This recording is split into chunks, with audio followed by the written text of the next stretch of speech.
दोस्तों पिछले वीडियो में हमने देखा किस प्रकार हम अपने टाइम को मैनेज कर सकते हैं, किस प्रकार से उसे सेट तरीके से फॉलो करके एक सक्सेसफुल लाइफ जी सकते हैं।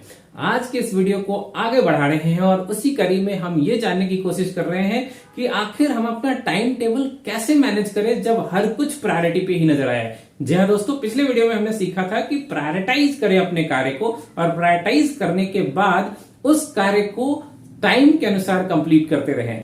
अब प्रॉब्लम दोस्तों ये है कि अगर हम एक स्टूडेंट हैं या फिर किसी कॉर्पोरेट में एंट्री लेवल एम्प्लॉय हैं या फिर हमारा खुद का स्टार्टअप है और हम सेल्फ स्टीम्ड एंटरप्रेन्योर है, इन सभी परिस्थितियों में कई बार सिचुएशन ऐसी आती है कि हमारे पास इतने ज्यादा कार्य होते हैं कि समझ में नहीं आता है कि कौन सा कार्य पहले करें और कौन सा कार्य बाद में करें। आखिर किस कार्य को प्रायोरिटाइज करें और किस कार्य को प्रायोरिटाइज नहीं करें।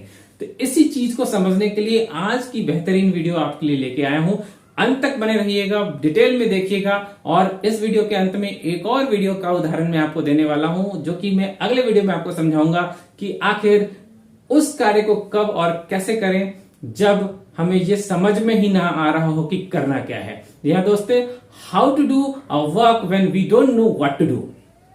तो दोस्तों इस वीडियो में अभी जानते हैं कि आखिर अगर बहुत खचर पचर मची हुई है, दिमाग में शोर है, शांति बिल्कुल नहीं है और समझ में नहीं आ रहा है कि आखिर हमें क्या करना है, तो उस परिस्थिति में हमें शुरुआत कैसे करनी चाहिए। जैसा कि हमने पिछले वीडियो में ही देखा था, किसी भी कार्य को करने से पहले जरूरी है कि उसकी लिस्ट बना लें, एक टू डू लिस्ट बना लें। टू डू लिस्ट इसलिए जरूरी है कि दिमाग को परेशान करने से अच्छा है उसे लिख लें कागज और कलम की सहायता से। रात को 2 बजे आप विचार कर रहे हो मुझे क्या करना है, सुबह के 7 बजे विचार कर रहे हो आपको क्या करना है, दोपहर के 3 बजे विचार कर रहे हो कि क्या करना है। इन सभी परिस्थितियों में दिमाग को शांति नहीं मिलती है। तो दिमाग को शांत करें, कागज पे लिखें और आगे बढ़ें। एक बार जब टू डू लिस्ट बन गई, टू डू लिस्ट बनने के बाद जैसा कि हमने पिछले वीडियो में भी डिस्कस किया था कि जरूरी है कि हम उसे कैलेंडराइज करें। कैलेंडराइज करने का मतलब है एक निश्चित समय और तिथि लगा दें हर कार्य के अगेंस्ट। मान लीजिए कि आपने 10 कार्यों की सूची बनाई है, हर कार्य के अगेंस्ट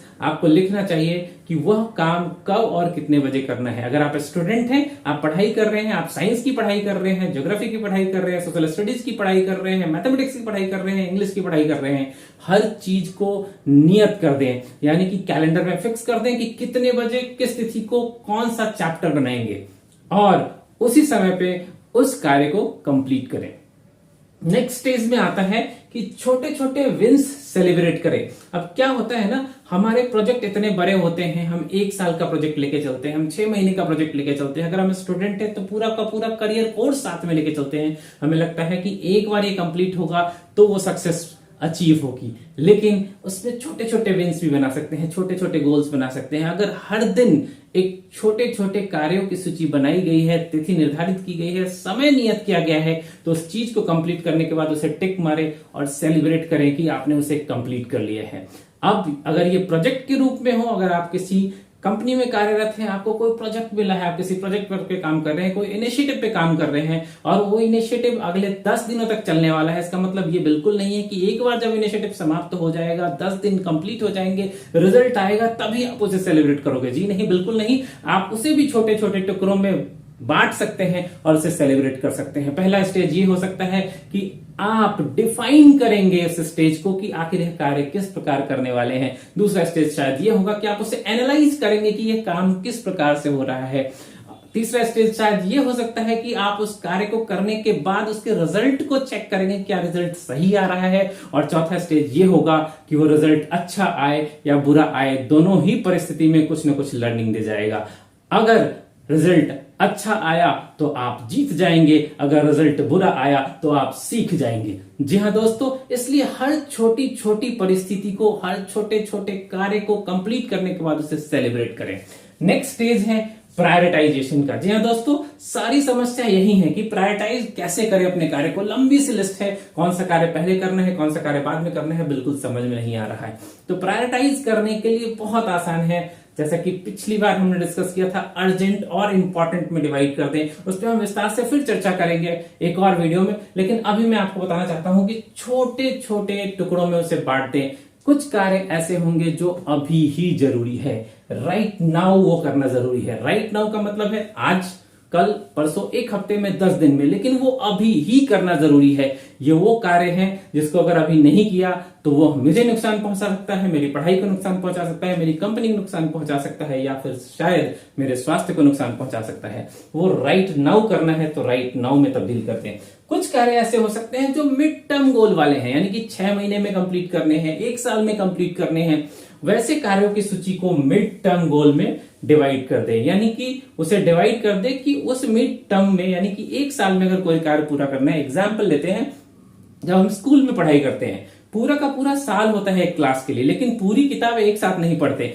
हर दिन एक एक चैप्टर पढ़ते हैं, हर महीने में कुछ चैप्टर पढ़ते हैं, और इस प्रकार से 12 महीनों में 12 अलग तरीकों से पढ़ाई होती है, और अंत में वह पूरा चैप्टर समाप्त होता है उस क्लास का, और हम उस क्लास को क्लियर करके नेक्स्ट क्लास में चले जाते हैं। उसी प्रकार से 1 साल के कार्य को इस प्रकार से छोटे छोटे टुकड़ों में बांट लें, ताकि छोटे छोटे गोल कंप्लीट होता जाए, उसे सेलिब्रेट करते जाएं, और वह कार्य एक दिन 1 साल में कंप्लीट हो जाए। और तीसरी कैटेगरी होगी जो लॉन्ग टर्म गोल होंगे, जैसे कि आपको अपना घर बनाना है, अपनी बड़ी कार खरीदनी है, आपको कहीं विदेश घूमने जाना है। यह कार्य हो सकता है कि आप 2 साल में प्लान करें, 3 साल में प्लान करें, 10 साल में प्लान करें, 20 साल में प्लान करें। आप अरबों खरबों की संपत्ति बनाना चाहते हैं और सभी प्रकार के कर्जों से मुक्ति चाहते हैं, तो उन सभी चीजों के लिए आपको एक गोल सेटिंग करनी होगी। तो यहां पे हम इसे डिसाइड कैसे करेंगे? Right now, mid term, long term. चलो दोस्तों, तो अब समराइज करता हूं आपके लिए। दिमाग में अशांति मची हुई है, समझ में नहीं आ रहा है क्या करें क्या ना करें, तो सबसे पहले टू डू लिस्ट बनाइए, उसे कैलेंडर में डालिए कि कौन से डेट पे, कौन सी तिथि पे, कौन से समय पे कौन सा कार्य करना है। जब छोटे छोटे टुकड़ों में वो कार्य समाप्त होते जाए तो उसे विन विन कीजिए, यानी कि जीत की खुशी मनाइए, और साथ में आप उसे लॉन्ग टर्म, मिड टर्म या राइट नाउ में डिवाइड कर दीजिए। कौन से कार्य अभी करने हैं, अगले 1 साल में करने हैं, अगले 5 साल या 10 साल में करने हैं। अगर आप ऐसा करते हैं तो जीत आपकी होगी, इसकी श्योरिटी है। अगले वीडियो में हम मिलेंगे इसी वीडियो की अगली कड़ी को लेके। आखिर हम तब क्या करें जब हमें पता ही नहीं चल रहा कि हमें करना क्या है। हाँ दोस्तों, हम चाहते तो बहुत कुछ है करना, लेकिन समझ में नहीं आ रहा कि करें तो क्या करें। उस वीडियो को देखने के लिए इंतजार कीजिए और अगले वीडियो पे क्लिक कीजिए।